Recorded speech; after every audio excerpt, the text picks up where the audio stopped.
Welcome to Shriji food. હું છું મનીષા ઠક્કર.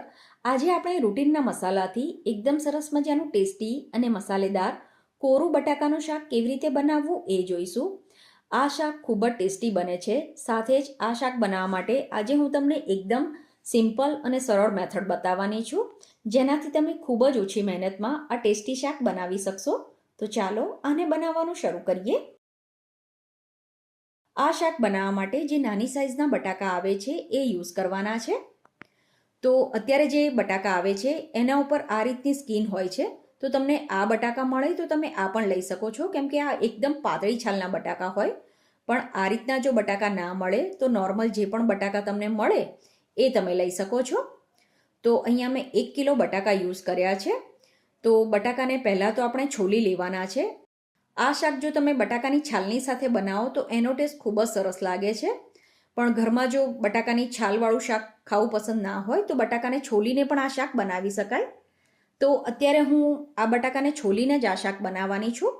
તો સૌથી પહેલાં તો બધા બટાકાને છોલી લેવાના. અને તમારે જો આખા બટાકાનું એટલે કે બટાકાને ભરીને શાક બનાવવું હોય તો એકદમ નાની સાઇઝની જે નાની નાની બટાકી આવતી હોય છે એ યુઝ કરવાની. બટાકાને છોલી લઈએ એ પછી આપણે આને પાણીથી સરસ રીતે ધોઈ લેવાના છે. પછી આનો મસાલો બનાવવા માટે એક ફ્રાયપેનમાં કે કડાઈમાં 100 ગ્રામ જેટલો ચણાનો લોટ ઉમેરીને એને ધીમા ગેસ ઉપર સરસ રીતે શેકી લેવાનો છે.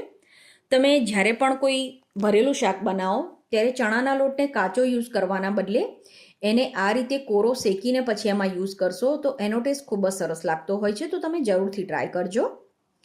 તો આ રીતે આપણે ચણાના લોટને ધીમા ગેસ ઉપર લગભગ 2 થી 3 મિનિટ માટે શેકી લેવાનો છે. લોટ સરસ રીતે શેકાઈ જાય એટલે એને એક વાટકામાં કે થાળીમાં લઈ લેવાનો. પછી આમાં 1/3 કપ જેટલું ધાણા જીરું ઉમેરવાનું. અહીંયા ધાણા જીરાનું પ્રમાણ વધારે રાખવાનું છે. મીઠું પણ અત્યારે આપણે આમાં થોડું જ એડ કરવાનું છે.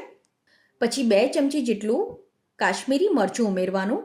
કાશ્મીરી મરચાંથી શાકનો કલર ખૂબ જ સરસ આવે અને આની તીખાશ મીડિયમ હોય. પણ તમારી પાસે જો કાશ્મીરી મરચું ના હોય અને જે પણ મરચું તમે રૂટીનમાં વાપરતા હોય એ લઈ શકો છો. અને મરચાંની ક્વોન્ટિટી ઘરમાં જેવું તીખું ખવાતું હોય એ પ્રમાણે ઓછી વધતી કરી શકાય. હળદર આપણે અત્યારે મસાલામાં નથી ઉમેરવાની, એ આપણે આગળ યુઝ કરીશું, એટલે અત્યારે મેં હળદર આમાં એડ નથી કરી. પછી અડધી ચમચી જેટલો ગરમ મસાલો ઉમેરવાનો. તો જે પણ ગરમ મસાલો તમે રૂટીનમાં દાળ શાક માટે વાપરતા હોય એ લઈ શકાય. અને છેલ્લે 2 થી 2.5 ચમચી જેટલી ખાંડ ઉમેરી દેવાની. હવે આ બધી વસ્તુને સરસ રીતે મિક્સ કરી દેવાની છે. હવે આ જ મસાલો જો તમારે બટાકામાં ભરવાનો હોય તો તમારે આમાં 2 થી 3 ચમચી જેટલું તેલ, થોડી સમારેલી કોથમીર અને વાટેલા લીલા મરચાં પણ આમાં જ ઉમેરી દેવાના. અત્યારે આપણે બટાકાને ભર્યા વગર આ શાક બનાવવાના છીએ એટલે મેં આમાં તેલ, મરચાં અને કોથમીર નથી ઉમેર્યું. તો ચણાના લોટની સહેજ પણ કણી ના રહે એ રીતે આને હાથથી કે પછી ચમચીથી સરસ રીતે મિક્સ કરી દેવાનું. ફ્રેન્ડ્સ, શ્રીજી ફૂડનું જૂનું ફેસબુક પેજ બંધ થઈ ગયું છે અને અત્યારે જે નવું ફેસબુક પેજ બનાવ્યું છે એની લિંક પણ ડિસ્ક્રિપ્શન બોક્સમાં આપી છે. તો શ્રીજી ફૂડના નવા ફેસબુક પેજને ફોલો કરવાનું ના ભૂલતા. મસાલો સરસ રીતે મિક્સ થઈ ગયો છે. તો તમારે જો આને બટાકામાં સ્ટફ કરવો હોય તો બટાકાને સાઈડમાંથી આ રીતે કટ કરવાનું અને પછી જે મસાલો બનાવ્યો હોય એ એમાં ભરી દેવાનો છે. અત્યારે આપણે બધા બટાકાને સમારી લેવાના છે. તો બટાકાને તમારે 2 ભાગમાં કટ કરવા હોય તો પણ કરી શકાય. અત્યારે મેં બટાકાને 4 ભાગમાં કટ કર્યા છે, જેથી આ બટાકાને કૂક થવામાં ઓછો સમય લાગશે. 1 કિલો બટાકાથી તમે 5 થી 6 વ્યક્તિને સર્વ કરી શકો એટલું શાક બનીને તૈયાર થાય છે. તો તમારે જે પ્રમાણે આ શાક બનાવવાનું હોય એ પ્રમાણે તમે બટાકાની ક્વોન્ટિટી ઓછી વધતી કરી શકો છો. તો આ રીતે બધા બટાકાને સમારીને કે પછી જો તમારે બટાકાને ભરવાના હોય તો ભરીને તૈયાર કરી દેવાના. અને પછી આ શાક બનાવવા માટે જાડા તળિયાવાળી કડાઈ લેવાની છે અને એમાં 100 ગ્રામ જેટલું તેલ ગરમ થવા માટે મૂકવાનું. આ શાકમાં આપણે પાણીનો ઉપયોગ નથી કરવાનો અને સાથે તેલની ક્વોન્ટિટી પણ થોડી સરખી લેવાની હોય છે.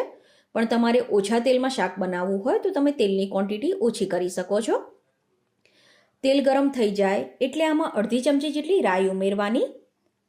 રાઈ તતડે એટલે ગેસ ધીમો કરીને આમાં થોડું જીરું ઉમેરવાનું અને વઘારમાં જ 5 થી 6 જેટલા વાટેલા લીલા મરચાં ઉમેરવાના છે. અને પછી આમાં અડધી ચમચી હળદર ઉમેરી દેવાની. હવે જે બટાકા આપણે સમારીને રાખ્યા છે એ આમાં એડ કરવાના અને બટાકાને વઘારની સાથે એકવાર મિક્સ કરી દેવાના છે. બટાકા વઘારમાં મિક્સ થઈ જાય એટલે આમાં મીઠું ઉમેરવાનું અને ફરીથી આને મિક્સ કરી લેવાનું છે.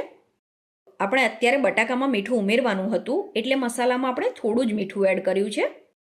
તો મીઠું આમાં સરસ રીતે મિક્સ થઈ જાય પછી મેં જણાવ્યું એ પ્રમાણે આ શાકમાં બિલકુલ પણ પાણી નથી ઉમેરવાનું. એટલે આના ઉપર એક થાળી ઢાંકી દેવાની અને થાળીમાં આપણે પાણી એડ કરવાનું. તો આ રીતે આ શાકને આપણે વરાળથી કૂક કરવાનું છે અને ગેસ ધીમો રાખવાનો અને દર 3-4 મિનિટે શાકને હલાવતા રહેવાનું છે જેથી બટાકા ઉપર નીચે થઈ જશે, સાથે જ એને કૂક થવામાં ઓછો સમય લાગશે. ફ્રેન્ડ્સ, તમને મારી આજની રેસીપી કેવી લાગી અને તમે આ વિડીયો ક્યાંથી જોઈ રહ્યા છો એ પણ મને કમેન્ટ કરીને જરૂરથી જણાવજો. તો લગભગ 10થી 12 મિનિટ જેવો સમય થયો છે. બટાકાને આપણે ચેક કરી લેવાના. તો હજુ આ બટાકા થોડા કડક છે. તો ફરીથી આના ઉપર થાળી ઢાંકી દેવાની અને 2થી 3 મિનિટ માટે કૂક કરવાનું છે. તો ટોટલ 15 મિનિટ પછી ફરીથી શાકને ચેક કરી લઈશું. તો બટાકા પ્રોપર કૂક થયા છે કે નહીં એ ચેક કરવા માટે બટાકાના એક ટુકડાને તમારે ચમચીથી, હાથથી કે પછી ચપ્પાથી સહેજ દબાવીને જોઈ લેવાનું. આ રીતે બટાકાના સરળતાથી ટુકડા થઈ જવા જોઈએ અથવા તો એ સરળતાથી દબાઈ જવું જોઈએ. બટાકા પ્રોપર કૂક થાય એ પછી જ બનાવેલો મસાલો આમાં એડ કરવાનો છે.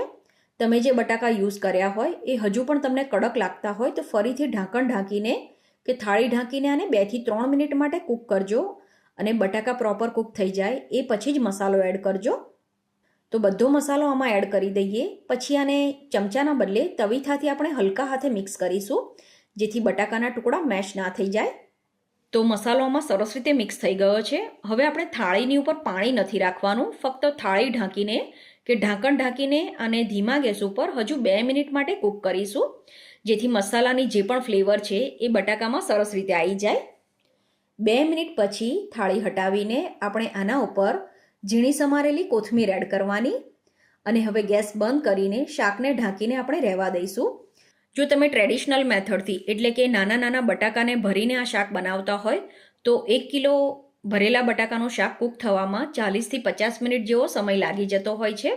તો એ જ શાકને આપણે એકદમ સરળ મેથડથી ફક્ત 15થી 20 મિનિટમાં આ રીતે બનાવીને તૈયાર કરી શકીએ છીએ. જ્યારે પણ તમે આ શાક બનાવો તો આ શાકને બનાવીને તરત જ સર્વ કરવાના બદલે જો તમે આ શાકને બનાવીને 3થી 4 કલાક માટે રહેવા દો અને પછી જો આને સર્વ કરો તો એનો ટેસ્ટ ખૂબ જ સરસ લાગે છે. તો આ શાકને તમે રોટલી, પરોઠા કે પૂરીની સાથે સર્વ કરી શકો છો અને આની સાથે તમે દાળના બદલે કઢી સર્વ કરજો જેનાથી આ ખૂબ જ ટેસ્ટી લાગશે. આઈ હોપ તમને મારી આજની રેસીપી પસંદ આવી હશે.